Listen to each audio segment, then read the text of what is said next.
Pro Justicia, feuille d'audition. Le lundi 12 mars 2007 à 9h57. Nous, verbalisant, Delenoy Robert, officier de police judiciaire en civil. De Villers Nathalie, officier de police judiciaire en civil. Stengers Christophe, officier de police judiciaire en civil. Entendons. Savatinova Rosalia Dimitrova, nationalité bulgare, née le 12 novembre 1988 à Sofia, Bulgarie, qui déclare par le truchement de l'interprète « Je désire m'exprimer en bulgare ».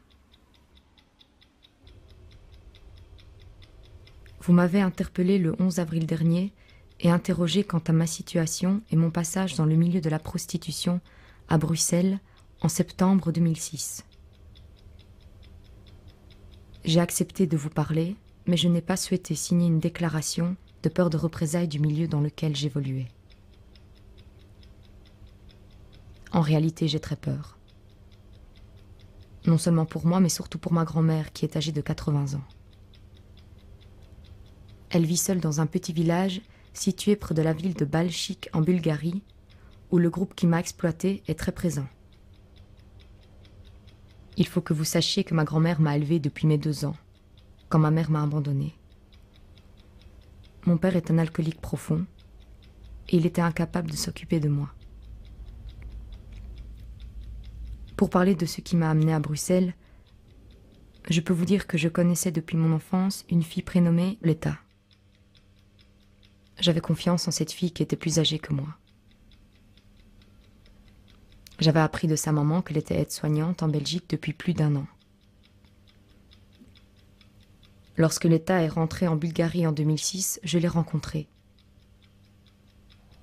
Sa maman m'avait proposé de la revoir et avait même envisagé que j'accompagne sa fille en Belgique pour m'occuper d'une vieille personne. De cette manière, j'aurais pu envoyer de l'argent à ma grand-mère.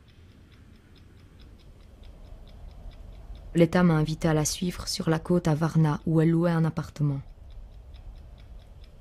Cela se passait pendant l'été 2006.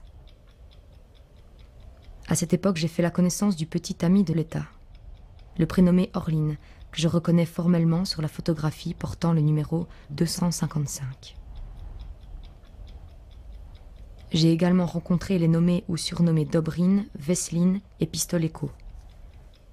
Pendant toute cette période, Leta a été très gentille avec moi. Elle m'a offert des vêtements. Elle évoquait la Belgique et le vieux monsieur qu'elle gardait à Bruxelles. Je dois reconnaître que j'ai vécu comme une princesse pendant 3 mois. En septembre 2006, un cousin de Leta, un prénommé Kolio, est venu nous chercher pour nous emmener en Belgique.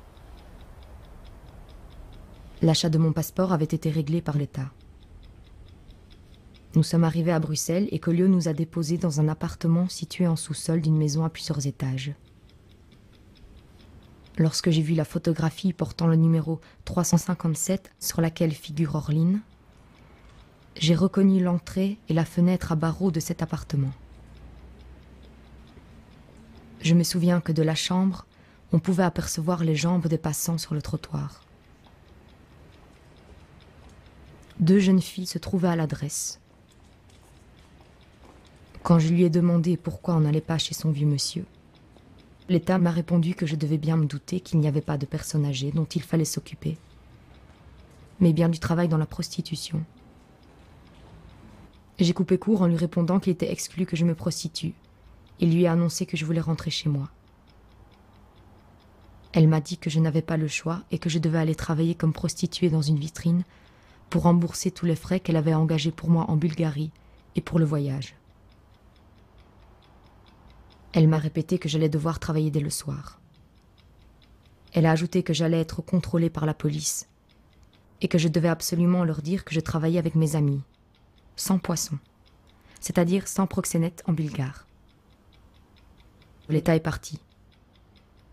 J'ai fait connaissance avec les filles. Elles m'ont prévenu que je devrais être forte parce que je risquais d'être battue par Leta. Ce soir-là, nous avons quitté l'adresse pour nous rendre dans la rue des Vitrines. Les filles détenaient mon passeport et avaient l'ordre de ne pas me le remettre, sauf en cas de contrôle de police.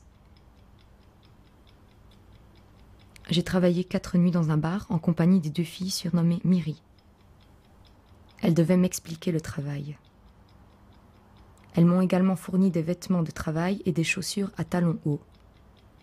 Elles m'ont communiqué les tarifs, à savoir 40 € pour entretenir des relations sexuelles. J'ai eu plusieurs clients, mais jamais assez pour atteindre le montant que je devais rembourser pour payer la vitrine.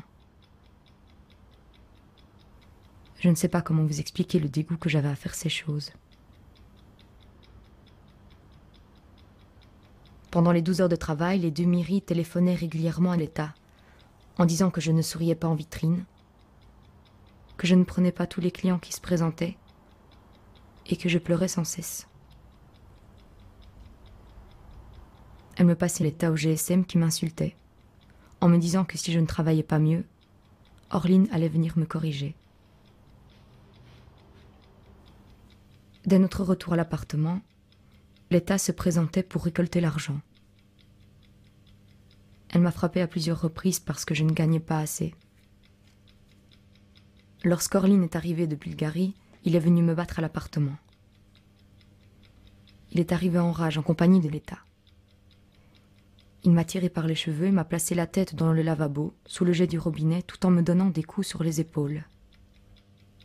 Il répétait sans cesse « Je vais la tuer, je vais la tuer ».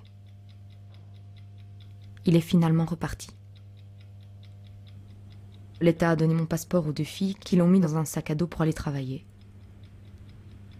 Morte de peur, j'ai néanmoins réussi à récupérer mes documents sans que les filles ne s'en aperçoivent. On a ensuite quitté l'appartement pour nous rendre au travail. En chemin, elles ont voulu passer par une épicerie. J'en ai profité pour prendre la fuite. J'ai couru comme j'ai pu et je me suis retrouvée à la gare centrale. J'y ai passé 3 nuits. Des clochards se sont présentés pour voir ce que je faisais là. J'ai dormi sur les bancs. Le 4e jour, j'ai fait la connaissance d'une dame qui comprenait l'anglais et qui m'a proposé de l'aide. Cette dame s'est renseignée et m'a obtenu un rendez-vous auprès d'une association spécialisée.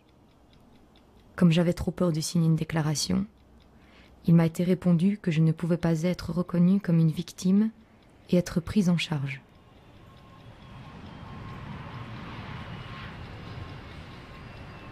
Décidée à rentrer dans mon pays, j'ai pu être rapatriée en Bulgarie en janvier via une ONG. Les 3 premiers jours de mon retour, j'ai vécu en toute tranquillité. Le 4e jour, la maman de l'État m'a aperçue et a certainement prévenu sa fille. Quelques minutes plus tard, un enfant s'est présenté devant ma porte et m'a signalé que les occupants d'une voiture jaune me cherchaient. Je suis sortie, mais je n'ai rien vu. 2 jours plus tard, vers 22 heures, des hommes ont cassé la porte de la maison et sont rentrés de force. Je me suis enfuie à l'extérieur, mais là, 4 hommes m'attendaient. J'ai directement reconnu Dobrine. 2 hommes l'accompagnaient. Ils portaient tous les 3 des sabres. Un 4e homme était le chauffeur. Dobrine s'est adressé à moi en ces termes. « Ah, ma belle, ça fait longtemps que l'on ne s'est plus vu. » Je leur ai dit que s'ils voulaient me parler, ils ne devaient pas le faire devant ma grand-mère. Dobrine m'a frappé derrière la tête. Il est devenu très agressif. Je me suis retrouvée par terre. J'étais épouvantée car il avait toujours le sabre à la main. Il m'a tirée par terre jusqu'à la voiture. Il m'a obligée à monter à bord. Je tiens à dire que tout le voisinage était dans la rue. Ils ont tout vu, mais personne n'a osé intervenir. Ils m'ont alors emmenée dans un lieu à environ 45 km de mon village. Dobrine et Pistoléko m'ont sorti de la voiture et m'ont battu à coups de pied. Vu que je me débattais, Dobrine m'a blessée à la cheville droite d'un coup de sabre. Il m'a obligée à lui faire une fellation. Il m'a frappée car il disait que je ne savais pas bien m'y prendre. J'ai osé lui demander de ne pas éjaculer dans ma bouche. Il m'a alors frappée à la tête en me disant que je n'avais rien à dire et que j'étais bien prétentieuse. Il l'a quand même fait. Ensuite, il m'a dit qu'il allait appeler les 3 autres. J'ai été obligée de faire une fellation à chacun d'eux. Pistoleco a suivi Dobrin et j'ai été contrainte d'avoir aussi une relation sexuelle avec lui. L'inconnu m'a violée à son tour. Je me suis débattue comme j'ai pu. Pistoleco et l'inconnu m'ont maintenue pendant que le chauffeur essayait de me violer. Vu que le chauffeur ne parvenait pas à ses fins, Pistoleco lui a dit de me prendre en relation anale. J'ai hurlé. Je me suis débattue en leur disant que je préférais mourir plutôt que de subir encore des violences. Comme je hurlais, ils m'ont replacé dans la voiture. J'ai pu saisir un des sabres et j'ai menacé de me tuer. Dobrin a dit que je n'étais pas capable. Finalement, ils m'ont laissé tranquille en riant. Ils m'ont emmené dans un appartement. J'avais terriblement peur. Ils m'ont laissé 3 jours dans cet appartement. Pendant la nuit du 3e jour, un homme est arrivé avec de la nourriture et un jus d'orange. Je le reconnais sur la photo 350. Il m'a passé l'état au téléphone. Elle m'a proposé d'aller me prostituer dans un club en Italie. Elle a ajouté qu'elle m'y conduirait elle-même si je voulais. Par peur, je lui ai dit que j'allais réfléchir afin qu'elle me laisse tranquille. Vesseline est alors arrivée à l'appartement et a voulu coucher avec moi. J'ai laissé faire Vesseline contre mon gré. J'ai passé la journée suivante seule dans l'appartement. Le soir, le père de Dobrin, que je reconnais en photographie 389, est venu à l'appartement. Il s'est déshabillé. Je lui ai demandé ce qu'il faisait. Il m'a répondu que je ne devais pas faire la stupide avec lui. Il m'a frappé et m'a dit de me déshabiller. J'ai demandé pour rentrer chez moi en lui disant que j'acceptais de partir en Italie. Il m'a ensuite violée. Finalement, Dobrin est venu me chercher et m'a déposée chez moi. Lorsque j'ai vu que la voiture avait disparu, je me suis enfuie dans l'autre sens. Il faisait nuit. J'ai réussi à faire de l'autostop. Un gentil monsieur m'a chargé et m'a emmené à la gare de Balchik. J'ai pris un train sans payer car je n'avais pas d'argent. Lorsque je suis arrivée à Sofia, je me suis rendue chez ma marraine. Je lui ai expliqué le calvaire. Je suis restée quelques jours chez ma marraine jusqu'à ce qu'elle m'aide à prendre un avion pour Bruxelles. Je ne voulais plus rester en Bulgarie. Et je dois vous avouer que la famille d'accueil chez qui je suis hébergée en Belgique est très gentille avec moi. Je me considère comme une victime de la traite des êtres humains et revendique ce statut. Je n'ai rien à ajouter pour l'instant. Lecture faite, persiste et signe.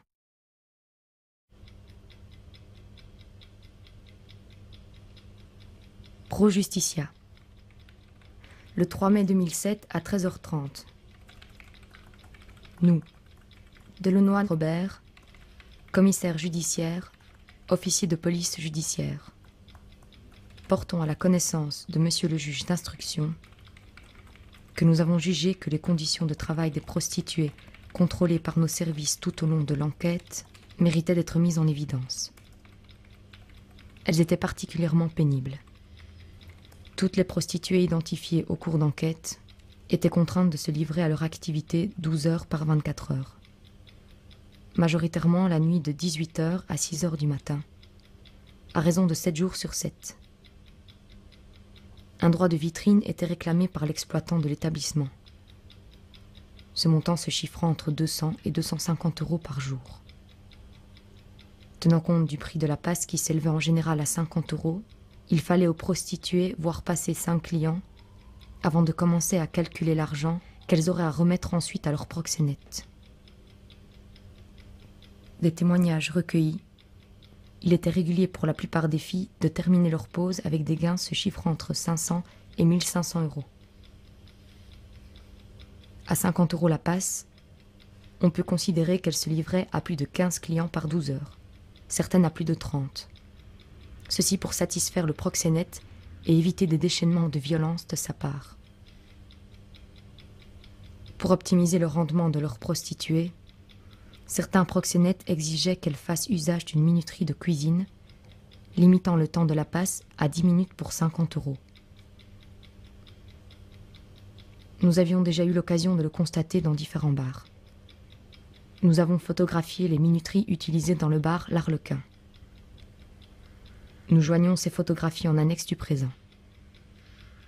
Nous transmettons le présent à Monsieur le juge d'instruction d'Andoy, de et à Bruxelles. Dont acte.